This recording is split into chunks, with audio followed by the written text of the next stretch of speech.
আসসালামু আলাইকুম ফ্রেন্ডস, অ্যাডজেট শিক্ষায় আপনাদেরকে স্বাগতম। আপনারা সবাই কেমন আছেন? আশা করি সবাই ভালো আছেন। বরাবরের মতো আপনাদের সাথে আছি আমি সাইফুল ইসলাম। চলে এসেছি নতুন একটি ভিডিও নিয়ে। আজকে আমরা জানবো আপনি দৌলতপুর থেকে চুয়াডাঙ্গা যেতে কোন কোন ট্রেন রয়েছে, সেই ট্রেনগুলা ছাড়ার নতুন সময়সূচি, বন্ধের দিন এবং গিয়ে পৌঁছতে কতক্ষণ সময় লাগবে বিস্তারিত।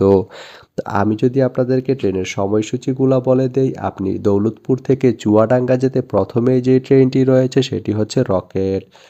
রকেট ট্রেনটি দৌলতপুর থেকে ছাড়বে সকাল 9টা 45 মিনিটে এবং এটি চুয়াডাঙ্গা গিয়ে পৌঁছবে দুপুর 1টা 39 মিনিটে। এই ট্রেনটির কোনো অফ ডে নেই। এরপরে রয়েছে মহানন্দা। মহানন্দা ট্রেনটি দৌলতপুর থেকে ছাড়বে সকাল 11টা 18 মিনিটে এবং এটি চুয়াডাঙ্গা গিয়ে পৌঁছবে দুপুর 2টা 56 মিনিটে। এই ট্রেনটির কোনো অফ ডে নেই। এরপরে রয়েছে সীমান্ত। সীমান্ত ট্রেনটি দৌলতপুর থেকে ছাড়বে রাত 9টা 29 মিনিটে এবং এটি চুয়াডাঙ্গা গিয়ে পৌঁছবে রাত 11টা 57 মিনিটে। সোমবারের দিন এই ট্রেনটি বন্ধ থাকে।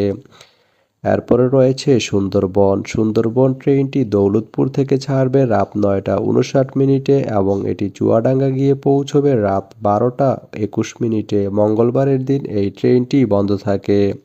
এরপরে রয়েছে নকশিকাথা। নকশিকাথা ট্রেনটি দৌলতপুর থেকে ছাড়বে রাত 11টা 25 মিনিটে এবং এটি চুয়াডাঙ্গা গিয়ে পৌঁছবে রাত 2টা 38 মিনিটে। এই ট্রেনটির কোনো অফ ডে নেই।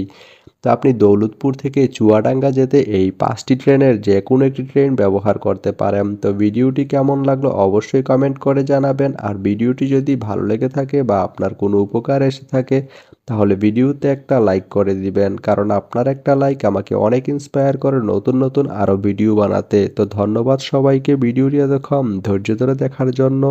ভালো থাকবেন, সুস্থ থাকবেন, অ্যাডজেট শিক্ষার সঙ্গেই থাকবেন।